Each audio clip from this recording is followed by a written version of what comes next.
Terry Crews. Man, he made a mistake. What was that mistake? Let's get into it.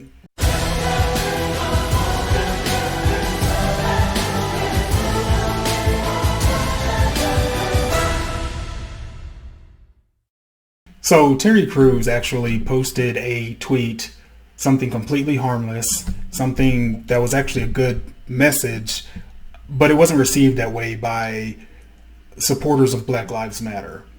So I'm going to read you the tweet right quick. I'll put it up on the screen. The tweet says, "Are all white people bad? No. Are all black people good? No. Knowing the reality, I stand on my decision to unite with good people, no matter the race, creed, or ideology. Given the number of threats against this decision, I also decide to die on this hill." Now I will say, for someone with his type of following, for someone who's been in movies, who's pretty well known, this is not something I would suggest. Unfortunately, like so many of us who just want to make a positive change, he was attacked. Like so many of us on the regular. And in the interview with Don Lemon, he basically stated that, hey, this was just about a warning. I just want to give you a warning because there are extreme aspects of Black Lives Matter. Yeah, there are some good parts. There are some negative parts. But I guess when the leaders made a comment about, hey, if we don't get our demands met, we're going to burn it down. Terry Crews said, hey, we have to start questioning who we're following. I don't want to go from one oppressor to the next. And then he goes on to talk about the 9 children that have been recently involved in the shootings and lost their lives.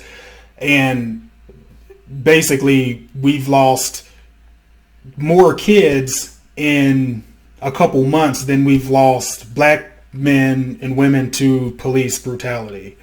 And he was just bringing that point up. And he said that he felt like we were no longer being led, but being controlled.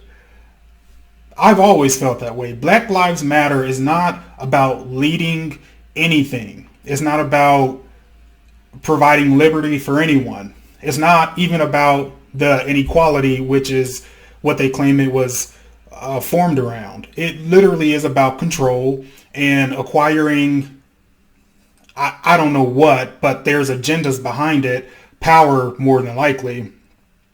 But the thing that Don Lemon goes on to say, and of course I would expect this of someone like him, he says, well, in the times of Dr. Martin Luther King, people said he was extreme and they could paint things to be extreme even if they're not. Let's be for real. We're talking about a group that is willing to hurt people, kill people, burn homes and businesses to the ground. That is extreme. I mean, what do you mean? It's 100% extreme.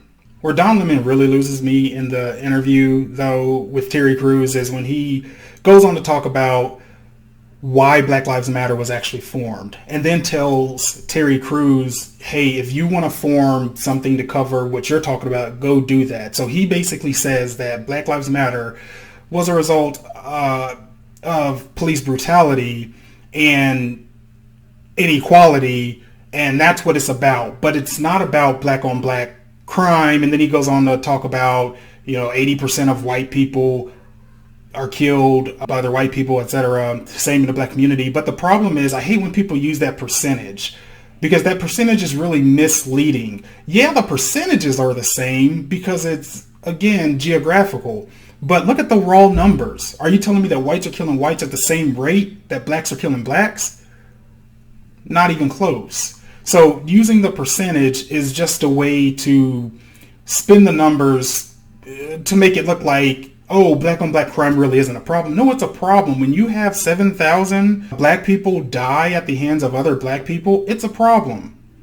I'm sorry, but I feel like my energy should be invested there and not for criminals getting killed by the police. That's just the reality. So all in all, this is what's wrong with the country. This is what's wrong with Black Lives Matter. The fact that Terry Crews just questioned it Why are you angry by receiving a question? I never understood that. Can you imagine that in any other aspect of life? If you were taking a class and had a question, and by asking the question, the teacher got mad at you and kicked you out the classroom. It wouldn't be too productive. Imagine being in a relationship and you ask your spouse a question and they just get mad and ask for a divorce. I don't understand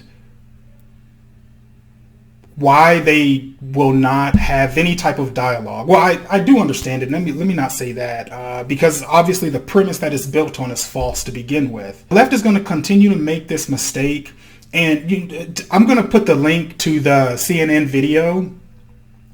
Go over there and make sure you dislike the video. I think it had like 10,000 likes and 31,000 dislikes.